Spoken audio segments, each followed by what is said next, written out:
I think we have to have a talk about your spending practices. You find a lot of... Oh, I know. How much have you spent on property the last 2 years, right? Chris Doumit just walked away from Gold Rush, and it's not just a simple goodbye. Something wild went down in Season 15. Fans have watched him handle every disaster, fix every broken machine, and keep Parker Schnabel's operation running like a well-oiled machine. What could push the most reliable man in the gold mining game to finally call it quits? But this season, the pressure became too much, and Chris hit his breaking point. The gold hunt nearly broke them. From the start, Parker was gunning for something insane, 10,000 ounces of gold, a number so high it felt impossible. But Parker doesn't do small goals. To make it happen, he cranked up the pressure, running Big Red, Rock Sand, and Bob's plant all at the same time. On paper, it sounded like genius. More plants mean more gold, right? Well, not exactly, because behind the scenes, the crew was getting pushed past their breaking point. And no one felt it more than Chris Doumit. Before we dive into this, one thing is certain. What happened behind the scenes was far more intense than anyone realized. And this won't be the only thing that will leave you stunned. He has always been the guy in the background, making sure the gold keeps flowing. But this season, the work went from hard to nearly impossible. Cleaning out the sluice boxes, making sure not a single speck of gold gets lost, and doing it for 3 wash plants nonstop. That's not just hard, it's backbreaking. The man isn't getting any younger, and this kind of nonstop grind was taking its toll. I hate it when we're having to do things that we don't want to do in a way that we don't want to do them because we're in a rush to get ounces out of the ground. I hate that. He gave it his all, but at some point, even the toughest guys have to admit when enough is enough. If you followed Gold Rush for a while, you know he isn't the type to complain. But this season, he didn't have a choice. It was either speak up or break down, and no amount of experience could change the fact that he was drowning in work. Something had to change. The crew was stretched thin, and Parker wasn't about to pull anyone off a machine to help in the gold room. That left him stuck between a rock and a hard place. Enter Tatiana Costa, one of the top operators on the team, but not exactly someone you'd expect to see handling the gold. He threw out her name as a possible backup, and Parker had to make a tough call. Mitch and Tyson weren't going to be thrilled about losing her, but it was either that or watch him walk away for good. In the end, Parker agreed. Tatiana was getting trained up, and at last there was some extra help. But was it too little, too late? Even with extra hands in the gold room, the pressure wasn't going away. Parker's hunger for gold wasn't slowing down, and as the season pushed forward, the cracks were starting to show. 70, yeah. 289.50. There we go. Woo. Laughter. This veteran miner had been with Parker's crew since Season 4, and over the years, he'd become one of the most valuable team members. But every man has his limits, and this season was testing his in ways no one expected. His path to Gold Rush wasn't exactly planned. He started as a carpenter building cabins for Todd Hoffman's crew, but one thing led to another, and before he knew it, he was knee-deep in gold mining. Turns out he was good at it, really good. When he switched over to Parker's team, everything changed. His skills in the gold room helped Parker hit record-breaking gold totals year after year. But even the best can only take so much, and now with the workload pushing him past his limit, the question isn't whether he can keep up, it's whether he even wants to. For fans, the idea of Gold Rush without this hard-working veteran is hard to picture. He's been there through the ups and downs, keeping things running even when chaos took over. But this season feels different. The pressure, the exhaustion, the sheer amount of work, it's all piling up, and for the first time, it looks like he might be done for good. Gold mining is a tough business. It takes grit, patience, and a whole lot of endurance. But at some point, you have to ask, is it worth it? Chris has spent years making sure the operation runs smoothly, but if the cost is his health and well-being, is it time to walk away? As the season rolls on, that's the question hanging over everything. And if he does leave, what does that mean for the rest of the crew?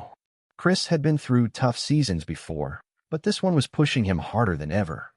The gold room was falling apart. A wild goal had been set, dig up 10,000 ounces of gold. It's a massive challenge, and the pressure is hitting everyone hard. Chris, a veteran of this backbreaking grind, might finally have had enough. If he walks away, the team will lose a key player, someone who keeps the whole operation from falling apart. But then again, gold has a way of pulling people back, and Chris isn't one to back down easily. Chris has been part of the crew for over a decade, and his impact goes way beyond just digging up dirt. He's the guy making sure every speck of gold is accounted for, the one who smooths things over when demands push the team to the edge. He wasn't even a miner when he started, just a carpenter who got pulled into this world by chance. But once he was in, he adapted fast, proving himself as one of the hardest workers out there. Now he's one of the few constants in this chaotic gold-chasing empire. One of Chris's most important jobs is in the gold room, where raw dirt turns into pure profit. It's not a simple task. One mistake and real money disappears. Chris has mastered the process, making sure nothing is wasted. His work ensures that their gold recovery numbers wouldn't be nearly as high without him. The stakes are massive, and having the right guy in charge of cleanups is non-negotiable. In a game where every ounce matters, Chris is the one making sure the team gets the most out of every run. But Chris isn't just about numbers and gold pans, he's the glue. Holding the crew together. How's it going, man? Oh, not too bad. Good to see you, buddy. You too. Hey T, how you doing, man? Oh, much. You clean and gold. Yeah. Non-stop mining is exhausting. Long hours, brutal weather, and constant equipment failures make every day a battle. Tensions rise, tempers flare, and high expectations don't make it easier. Chris, with his laid-back attitude and sharp sense of humor, keeps things from boiling over. He's the guy everyone turns to when the pressure gets too much, the one who helps keep the team from completely falling apart. He's relied on for more than just morale. He's a key decision-maker, someone trusted to weigh in when things get tough. Whether it's figuring out the best way to process gold, fixing busted equipment, or managing crew drama, Chris is the voice of reason. Over the years, he's proven that he's not just another worker. He's an essential part of why this operation stays afloat. The real test came when an extreme challenge was pushed forward. Running 3 wash plants at once was a ridiculous goal, aiming for an almost impossible 10,000 ounces in one season. It was chaos, and Chris took the hardest hit. He was the one responsible for making sure all the sluice boxes were cleared, all the gold was properly cleaned, and nothing got lost in the madness. It pushed him past his limit, and for the first time, quitting became a real option. He's starting to see the 10,000-ounce goal kind of dwindling away. We probably could do 10, right? But then, our cost would go up by, 50%. Extra hands had to be brought in just to keep things from falling apart. It was clear, without Chris, this goal was a pipe dream. Chris's legacy on Gold Rush is impossible to ignore. He went from being an outsider with zero mining experience to one of the most trusted names in the business. His work ethic, dedication, and ability to keep the crew together have made him a fan favorite. If one man is the face of the operation, Chris is the backbone, the one making sure everything actually works. Without him, things would look very different, and everyone knows it. But the big question still looms. Is Chris finally ready to call it quits? After years of non-stop work, insane pressure, and the never-ending drive to break records, even the toughest guys have their limits. If he walks, the team will be left scrambling to fill the gap. If he stays, he's in for another season of exhaustion and stress. Either way, things are about to change. Is Gold Rush about to lose one of its biggest legends, or will Chris stick around for one last shot at striking it big? One thing's for sure, gold mining has never been this intense. Parker never took the easy road, but his story didn't start with success. It began with a kid who refused to give up, no matter what anyone said. The teen who Parker didn't just stumble into gold mining. He was practically born into it. Born in late July in the mid-90s in the small town of Haines, Alaska, he grew up surrounded by dirt, heavy machinery, and the never-ending hunt for gold.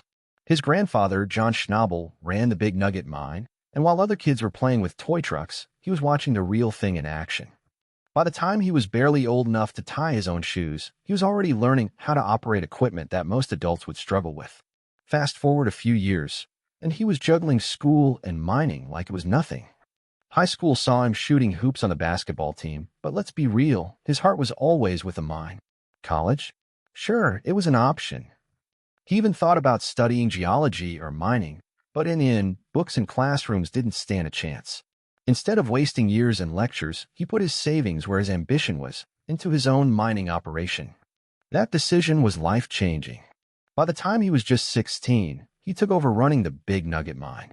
Imagine that, a teenager telling grown men twice his age how to do their jobs. But he wasn't just bossing people around. he knew what he was doing. Mining isn't just digging holes and hoping for gold. It's a grind, a calculated risk, a battle against nature itself. He proved he had the guts, the brains, and the work ethic to pull it off. Then came the big break, reality TV. In the early 2010s, Discovery Channel rolled out Gold Rush, a show about families willing to risk it all for a shot at striking it rich. He and his family were right in the mix, and soon enough, viewers were hooked on watching this teenage miner defy expectations. But just being part of the show wasn't enough. He had bigger plans. In his late teens, he made a move that left jaws on the floor. He walked away from his family mine, set his sights on the Yukon, and went all in on his own operation. It was a wild gamble, but playing it safe was never his style. He leased land, bought equipment, and got to work. And guess what? It paid off. In his first season running solo, he pulled over a significant amount of gold from the ground. That's not luck, that's pure determination. With each season, his operation only got bigger and bolder.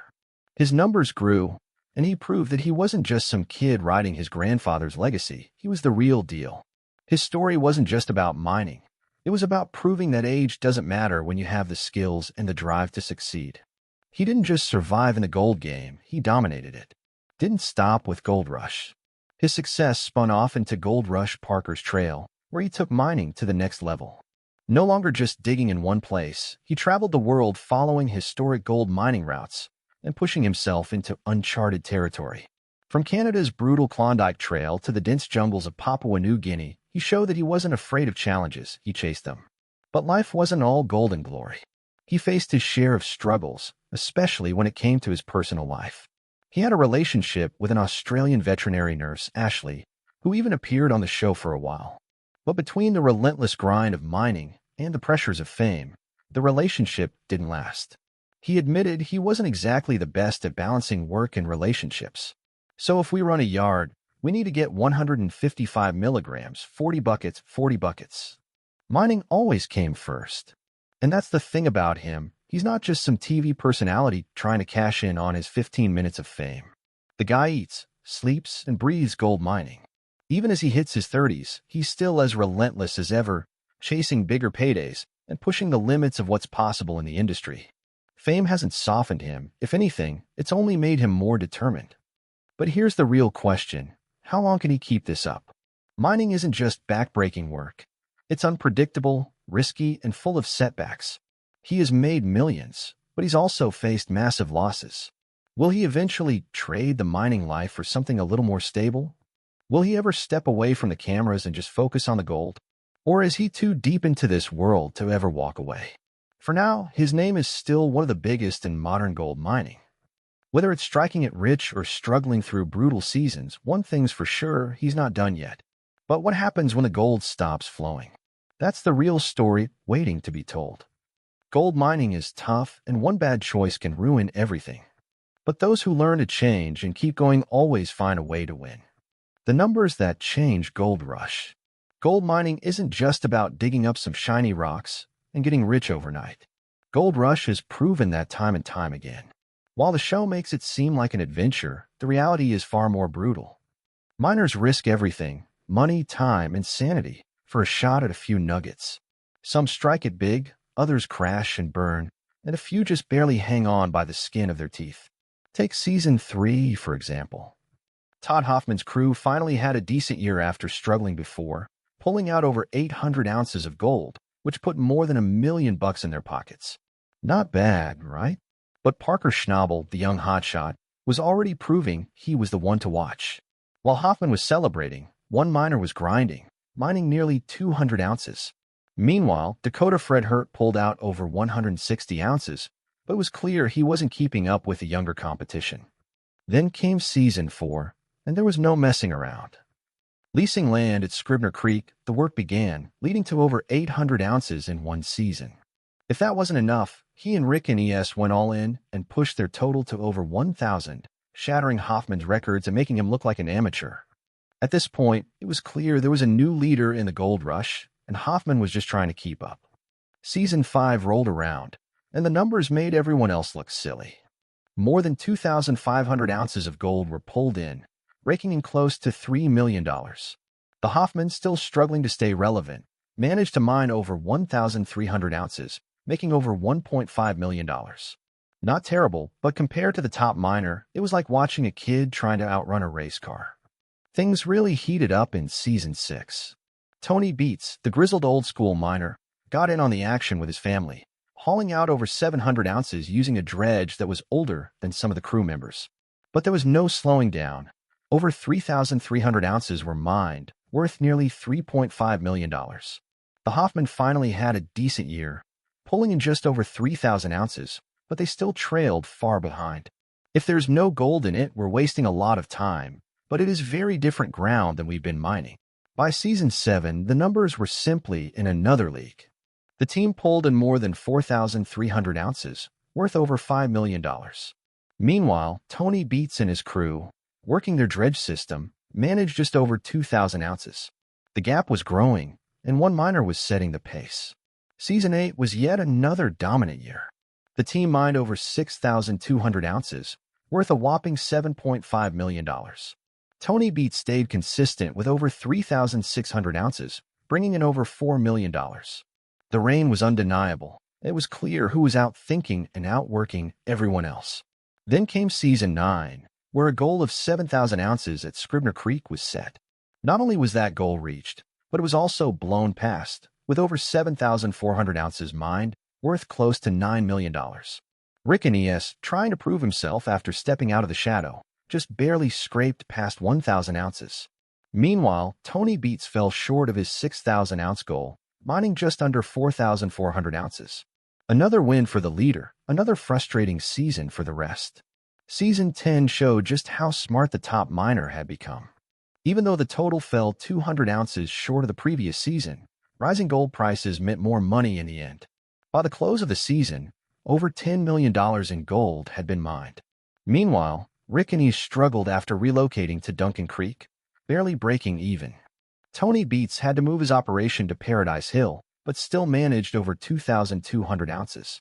The competition was still there, but one person was playing chess while everyone else was playing checkers. Fast forward to Season 14, and a goal of 5,000 ounces was set. Did that goal get met? Of course not. It was shattered by the end. Over 7,300 ounces were mined, worth nearly $15 million. Meanwhile, Tony Beats, despite aiming for 6,000 ounces, faced setbacks and ended up with just over 3,000 ounces. Rick Ness, after a year off, managed over 1,100 ounces, making over $2 million. The numbers didn't lie. One miner was simply in a league of his own. Yeah, it's been a challenge finding people that can get into the Klondike, right? Because it's just like quite a few borders to get through. And that's the thing about Gold Rush. It's not just about digging up dirt and hoping for gold. It's about strategy, determination, and knowing when to take risks. Some figured that out early, while guys like Hoffman struggled to adapt. Some seasons were brutal, with breakdowns, bad weather, and even worse luck. But the ones who knew what they were doing always found a way to come out on top. The success wasn't an accident. It came from constantly looking for new ways to mine more gold, paying less in royalties, and investing in the right equipment. The game changed by taking lessons from other mining operations, even traveling to places like Australia to learn different techniques. That's why winning kept happening season after season, because there was never a fear of change. Sure, Gold Rush makes gold mining look dramatic, but it also shows just how ruthless the industry can be. One bad season can ruin you. One wrong decision can set you back years. And one big find can change everything. Parker Schnabel figured out the winning formula, and as long as he keeps making smart moves, the gold will keep piling up. With every new season, viewers tune in, waiting to see if new records will be broken, if Tony Beats will finally catch up, or if someone new will rise to the top. The gold is still out there, but only the smartest and toughest will ever get their hands on it. Did Chris Doumit leave Gold Rush because of the intense pressure, or is there a bigger story behind his shocking exit? Chris Doumit's departure from Gold Rush is more than just another crew change. It marks the end of an era for one of the most resilient and hardworking miners on the show. Throughout his tenure, Chris was the backbone of Parker Schnabel's operation, ensuring that every ounce of gold was accounted for while maintaining a steady hand amidst the chaos. His ability to manage the relentless workload, keep morale high, and push through grueling conditions made him an invaluable asset. However, even the toughest men have their breaking points. The unprecedented pressure of hitting a staggering 10,000-ounce gold target pushed the entire crew beyond their limits, but no one bore the brunt of that pressure more than Chris. The physical and mental toll of maintaining multiple wash plants, ensuring seamless gold recovery, and dealing with relentless expectations finally forced him to make the toughest decision of his career: walking away. It wasn't a choice made lightly, but rather one fueled by exhaustion and the realization that sometimes no amount of dedication can justify sacrificing one's well-being.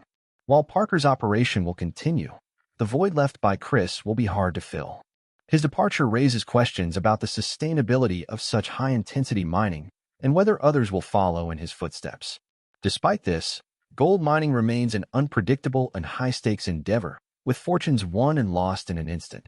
For fans, Chris's exit is bittersweet, a reminder that even in the pursuit of gold, there are limits to what one man can endure. Whether he returns in the future or chooses a different path, his legacy in Gold Rush is undeniable. His grit, expertise, and unwavering work ethic will be remembered as a crucial part of the show's success. Tell us what you think, and remember to like and subscribe for more.